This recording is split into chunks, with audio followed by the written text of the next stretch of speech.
Animated decay allows you to apply a velocity and a deceleration to an animated value. This is typically going to be used whenever you need to have a throw, flick, or some sort of gesture animation that the user has released and the animation needs to continue but look realistic. So we will have an animated value xy because we will be controlling the x and y direction of this particular square here. We will need to create a pan responder. So we'll say this dot underscore pan responder is equal to a pan responder dot create. And there are various methods to tell this pan responder what to do. And the first one will be on start should set pan responder. And that will just be a arrow function that returns true. And this will just say if this pan responder is hit, if the view is touched, we should start the pan responder touch events. And then the other is going to be on move should set pan responder. And this is just going to say if we continue to move, should we keep calling our on pan responder move function? And we say yes. So in order to capture the value of the finger, the press, and the drag, we're going to need to use the on pan responder move callback, which will pass an animated dot event, which takes an array.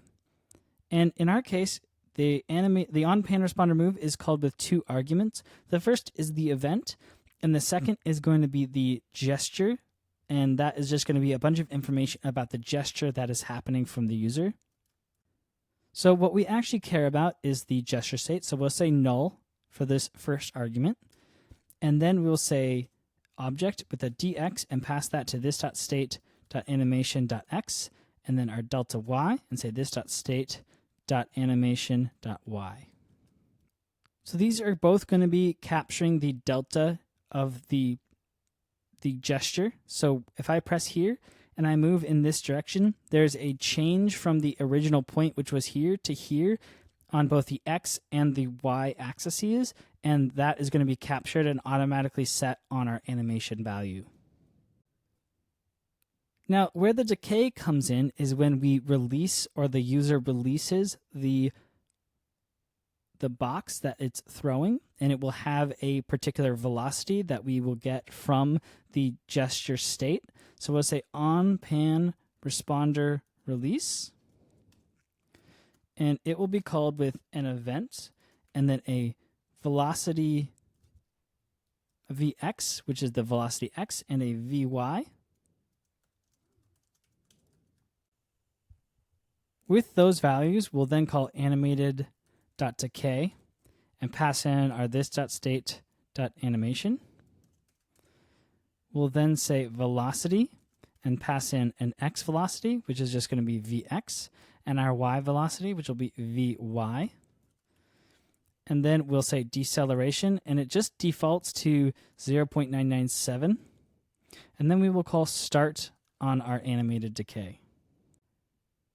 Now that our pan responder is created, we need to go apply our pan handlers to the view that we want our gestures to work on. And so in that case, we're going to say ... which is a spread operator. I'm going to say this dot pan responder dot pan handlers.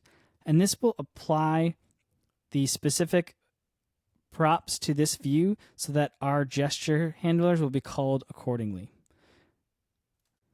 One other thing to note is that we are using the animated value.xy get translate transform.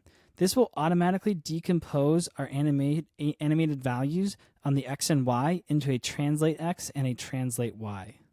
So now if we go ahead and refresh this, we can drag this around, and then as we release it, you can see that we throw it, and it will then slowly decelerate.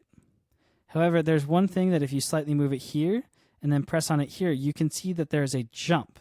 And this is because of the delta that is being set.